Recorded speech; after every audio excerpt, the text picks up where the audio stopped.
welcome back to Mellow Face Gaming. And here we're playing Knack, where he could have just jumped down without a fucking cutscene. What the hell? This is not a game I would ever purchase. No. we got this for free at our local library, so... Not even for $5, which is probably what it's worth now at, like, GameStop or something like that. Oh, it's a... Oh, never mind. Gauntlet it aged over. like Sonic. Like most Sonic games. Like this Sonic... This is better than Sonic 06, but oh, yeah. It kind of reminds me of it. Because a lot of the, like the whole, like, jumping and like flying into them. And the screen tearing and the messed up physics. It's almost exactly like Sonic. Yeah, but... Except for slightly better. It's a more competent Sonic 06. Yeah. I just don't see how they can continue to fuck up Sonic. Like, it seems like it would be such an easy game to make. Like, it doesn't take much. Well, the particular case with Sonic 06 is that it was rushed to meet a holiday release. But they keep fucking it up. They keep fucking up Sonic. They have many opportunities to correct their mistakes, and they just all suck. Well... Fuck. Okay, what? Except for Generations, I guess? Well, they may be, like, on the path to, like, redemption with Sonic Mania and the, this new upcoming Sonic, which... Like, I thought Sonic Mania was just like Sonic 1 and 2 and whatever. No, it's like a complete... It's like a new game in the retro style. Okay, well, I'll definitely get that. Give that a chance. Because Sonic, it was only ever good as a side-scroller, so... Yeah, and the new Sonic game, like, is probably gonna be, like, in the way of, like, Sonic Colors and Sonic Generations. Where it's, like, mostly 2D side-scrolling with, like, simple 3D elements. Like... Well, hopefully it'll turn out okay. Like Sonic Generations had, fuck! Sonic Generations had two Sonics. It was Retro Sonic and Modern Sonic. And Retro Sonic was just, like, purely side-scrolling. And Modern Sonic was, like, in Sonic Colors and Sonic Unleashed, where there were some... God damn it. There were some 2D... Fuck! There were some 2D elements, and I hate this game. Yeah, we may not play it all the way through, sorry Mo, but it's just not, it's not a fun game. No, it's not. The camera sucks, the physics suck. Everything kills you in one hit. There's no motivation for us to go keep going on. I'm gonna vote on an early exit. Yeah.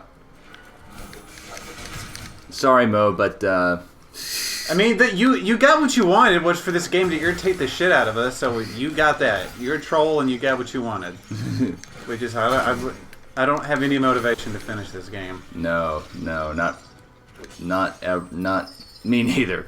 That's the word I was looking for. Me neither. But Doom, though. Doom is I fucking love that game so fucking much. That's a mainstay, and we're going to be on that for a while. Oh, yeah, because I'm still playing it on my own, and I keep thinking I'm getting to the end of the game, and it just keeps going and going, and gets more irritating and difficult, and I love it. There are 4 separate episodes to it. It's just like, it keeps getting increasingly difficult, but to me, the gameplay of Doom is so addictive because, like, you have to constantly try to figure out, like, it's not just a shoot 'em up, really. Like, you have to have strategy in that game. Yeah. Because I mean, that's the funnest part about it to me, is figuring out the best strategy to go into it with. It's like a bloody ballet. And not only do you have to have a strategy, it has to be executed on a fucking dime. Because you have to constantly be moving at fast paces. It's a new look for me. What do you think? You look fierce. I feel fierce too. But I'm gonna have to hustle once I get out there. Is that voiced by that guy from those Allstate commercials? No. Well, it's even deeper than that. I don't think he wouldn't want to put this on his resume either. The mechanisms that control them? He played the president in 24. And he played a dad in Love and Basketball. And he was in Fist Fight too. Oh really? Yeah. He was like the school superintendent. He seems like he would be in that role. I heard that movie sucks ass. It's not very good. Like Hank from Breaking Bad's in it too. He's the principal. Oh, I've seen some of his parts. Yeah. Walking in on it, but I just don't want to take my time to see the movie. It just seems like a waste of time. It is like I just saw it out of curiosity, and it's basically what you get. Just like a raunchy comedy with a bunch of dick jokes. What is its most redeeming quality? Charlie Day. Always. Yes. Always. It's in it. Fuck. I do like Ice Cube, just like in general, but he has made Are We There Yet? So he has his pitfalls too. I feel like he's the type that like he has a passion for like stuff that he's involved with the creation of, but he will just get a check movies. It's basically like The Rock. Like, you know, like he puts effort into everything he does, but in the end, some of the things he does is just for a paycheck. Like which is nothing's wrong with that. Like he gives 100% to like every role he does. Anything The Rock is in, he's the best part of it. Pretty much, in my opinion. And that's a redeeming quality to me. Even paycheck movies, it's not like he just phones it in. He brings himself to it. Which I think is fine, because there's nothing wrong with wanting a paycheck. Yeah. Sometimes you got to eat, you know. And sometimes you just got to buy a third Maserati. Right. Sometimes, I mean, sure. If you want that third Maserati, make a. It's like Michael Caine with Jaws. It's like Michael Caine with Jaws 4. It's like he was asked, "Are you happy with the movie that you made?" It's like, "I'm happy with the house that it bought me, so yes, I'm happy with the movie." That's fair enough, in my opinion. People always want to call artists that do that sellouts. I'm like, no. Sometimes you just got to have a job, you know. Fuck. Now, I much prefer to watch movies that had some passion behind them, you know. Okay, like, I love the story behind the movie Moonlight. Uh-huh. Like, it was never meant to be where it is. It was made of just kind of like a low-key passion project. And it ended up winning an Oscar. 3 of them. I know, and that's a pretty cool story, in my opinion. Okay. And then, like, it's because of that, it's going to jumpstart the careers of everyone involved. So right, which were all good. They were all great performances. Which they're going to meet, which is going to mean more money, like more opportunities, and And the directors too. Yeah, they're gonna get looked at more. Just in time to just more opportunities to get those paycheck roles, which they will do. Yeah, which is fine. I'm sure. Like Octavia Spencer did the Sam Worthington and Octavia Spencer like did that for The Shack. They didn't give 100% for it. No, that whole movie was phoned in. Like I'm never gonna watch it, but we work at a movie theater, so I'll walk in and have seen scenes, and every scene that Sam Worthington is in is like he's trying so hard to be Keanu Reeves, like how Keanu Reeves' delivery is. But why did my daughter have to die? Why did my daughter have to die? Except for because he's like Charlie Hunnam, and he has so much trouble masking his Australian accent. Is Sam Worthington Australian? Yes, he is very Australian. How do you be very Australian? Like he did. To me, very Australian is Steve Irwin wrestling alligators. That's like the most Australian you can be. Like, he might not. Okay, so he's like moderately Australian. He has that Australian accent, right? Okay, to me, if you want to use celebrities, there's like a scale of Australianness. Like Keith Urban's like the bottom. He's like level 1 Australian. Steve Irwin. I mean, he's a country singer. Like whenever he sings, like his Australian accent goes away pretty much. It does. That's what I was saying. He's like level 1. He's the lowest level of Australian. Steve Irwin is maximum Australian. And like Aussie Man Reviews, the YouTube channel, like shoutouts to Aussie Man Reviews, by the way. He's pretty funny. Like he basically like commentates on shit and like with the stereotypical Australian accent. It's like, Phwoar, look at that dog. Look at those 2 fucking dogs chase that fucking rabbit. And the rabbit's like, chat, fuck you, dickhead, I'm out. That actually sounds pretty funny. It is pretty funny. Like, and most of his videos are short too. It's like the cat versus the praying mantis, or like like cats like saving children is like, here's this little toy trying to blow up the house, and the cat's like, no, you've got so much to live for. What do you need? Do you need me to rub my head on you? Do you need to suck in your mum's tit?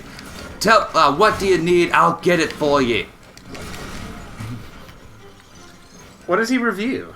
It's just random shit? Yeah, just random shit. And it's just basic. It's like it is like exaggerated Australian accent. And he is actually Australian, so...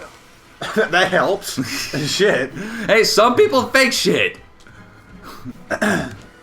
Some people put on like a persona, like some people have us fooled.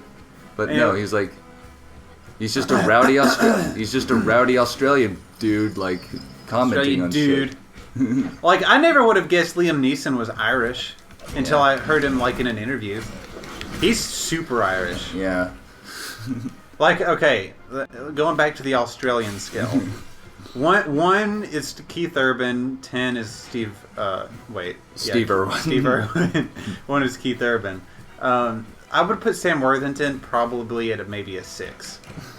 Because he can't completely hide his Australian accent. If you're full on Australian, you should not be able to hide it. Steve Irwin, he would never try to do an American accent. He was just true blue Australian. And he died in the most Australian way. Yeah, trying to study the wildlife, and it got him. It was like, right. I mean, he went out the way I imagine he would have wanted it to go out. So I say that, but I imagine he was the crocodile hunter, and people expected him to be eaten by a crocodile, but no, a stingray guy. A punk-ass stingray.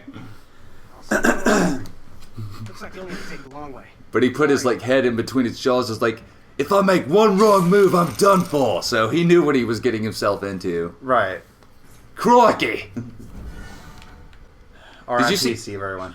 Did you see that the Jimmy Fallon interview with his son? I saw the headline. I didn't see the actual interview. Apparently he's exactly like father like son. That's cool. So damn it, the legacy lives on. And his daughter too. Well, maybe they'll get a show too one day. That would be cool. And his daughter too. Apparently his daughter is taking up the mantle as well. Bindi? Yeah. Bindi. That's a super Australian name. Oh, Bindi. See, Phil is not Australian. No. Phil! So you can't even say it in an Australian accent. Phil! You can't. You put too many E's in it.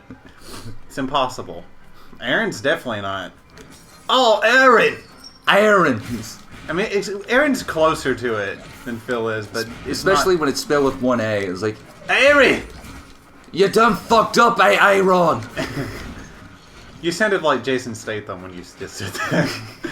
You done fucked up, Aaron. Dude, Jason Statham's fucking, if I was to get my ass kicked by anyone, it would be by him. And I wouldn't even be upset. It would hurt, but I wouldn't be upset about it. It'd be like, hurt me more, daddy. No, not sexually. Well, I mean, if he wanted it to be sexual, there's nothing I could do about it. I was like, thank you, Jason Statham. May I have another? If Jason Statham wants to fuck you, you're getting fucked. I don't care who you are. Oh shit! It looks like it's boss time. No, Jason Statham's fucking awesome though. He definitely takes a shit ton of paycheck roles, but he's the best part of all of them, so I'm okay with it. I still need to see the Mechanic Resurrection because apparently it's one of those so bad it's hilarious movies. Oh fuck! Pressure plates. Do not apply pressure, please.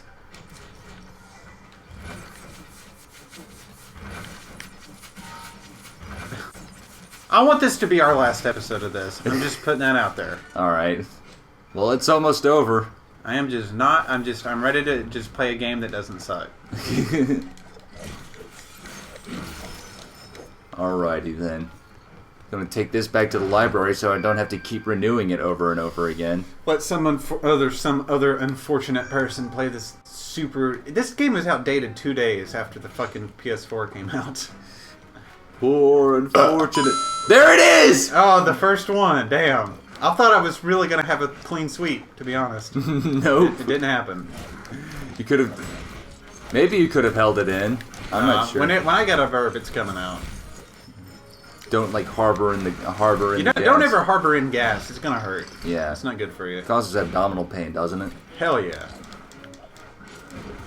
So yeah, like, don't be shit. I guess the lesson you can take from Knack is don't be afraid to burp or fart. I want somebody in the comment section. If there's anybody in there, if there's anyone left, give me your 1 to 10 on the Australian list. But Keith Urban has to be 1, and 10 has to be Steve Irwin. I want 2 through 9. Somebody please do that. All right. And we'll give you a shout out or something. On the next episode, well, not of this shit. We'll see you guys on Doom. Yeah, Doom and RE7, whenever the fuck that comes in, or Zelda. We still need to pick that back up. Yeah, let's just fuck this episode.